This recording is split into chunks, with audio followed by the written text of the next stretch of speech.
Fine. So what have we done so far? We wanted to come up with an encoding technique which is correct as in lossless, no ambiguity, and efficient as in it should not use the same number of bits for every character. Some characters should have fewer bits, some characters may have more bits. So we started with ASCII, it was correct but not very efficient. We came to that binary encoding technique which was efficient but not correct. So we are now still at square one. We have to come up with our own encoding technique. Again, the two requirements are lossless and efficient. For losslessness, we know what we have to do. We have to come up with a prefix free code. How do we come up with a prefix free code? We don't know yet, but at least we know what needs to be done. At least we know what our target is. We don't know how to reach that, but we know what the target is. So before we figure out how to come up with a prefix free code, we'll look at the other requirement also, which is efficiency. So having met the losslessness requirement, we'll focus on the other property, which is make use of as few characters as possible. So now, like I said, because this looks like a minimization problem, we will be greedy here. We will try to make a greedy choice here. So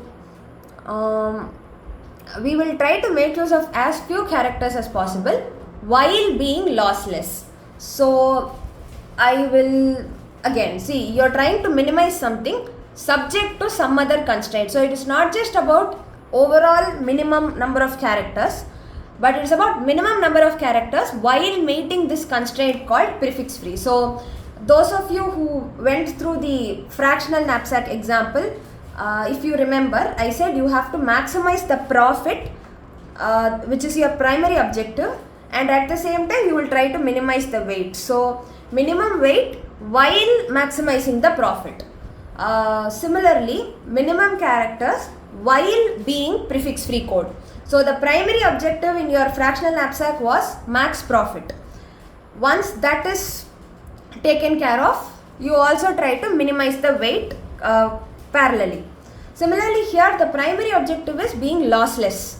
Like I said in your beginning, correct and efficient, like correct comes first. No point making an efficient algorithm which gives wrong answers. So first it needs to be correct, for which it needs to be lossless, for which it needs to be prefix free. Once that is guaranteed, within the multiple prefix free codes you can come up with, you try to minimize the characters or the number of bits used. So note that the prefix free constraint implies some more bits will be used. So for example, you have a 0, 1 and 1, 1. You cannot have all three in the same code because 1 is there, a 1, 1 cannot be there. So it will be 0, 1, 0, 1, 1 for instance. So that means because of this extra 0, there is one extra bit. So the point I am trying to make is, if your only objective was minimizing characters, then the logic would be different. Because your primary objective here is prefix free, you will have to accommodate some extra characters, but that extra you're going to try to make sure it is not too much, as few extra characters as possible. That is the idea. So it's an optimization problem, minimize the number of bits, subject to a constraint, prefix free code. Alright, so now we know it is optimization, we know what we're trying to optimize, what are the constraints. We will try to pick a greedy choice. So the greedy choice we are going to make here is, the least frequently used characters will get longer codes or more number of bits. The more frequently used characters will use fewer bits. So why does this make sense?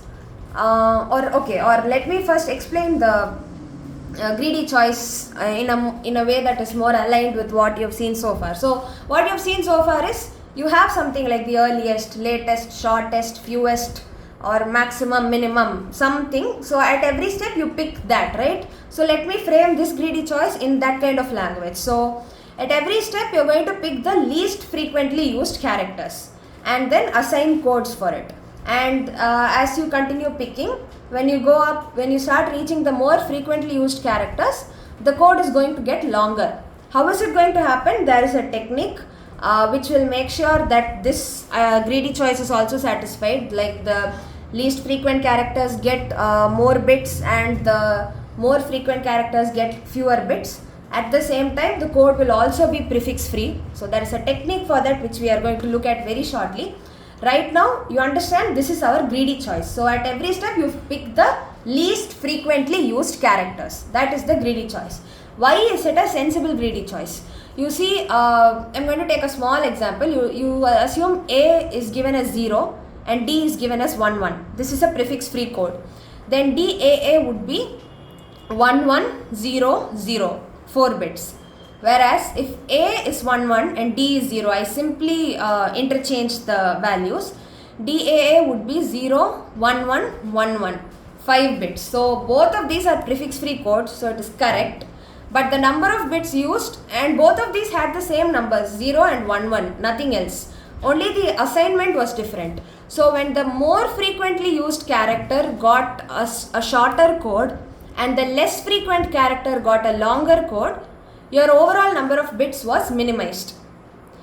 And when it was vice versa, then the number of bits being consumed is a little more.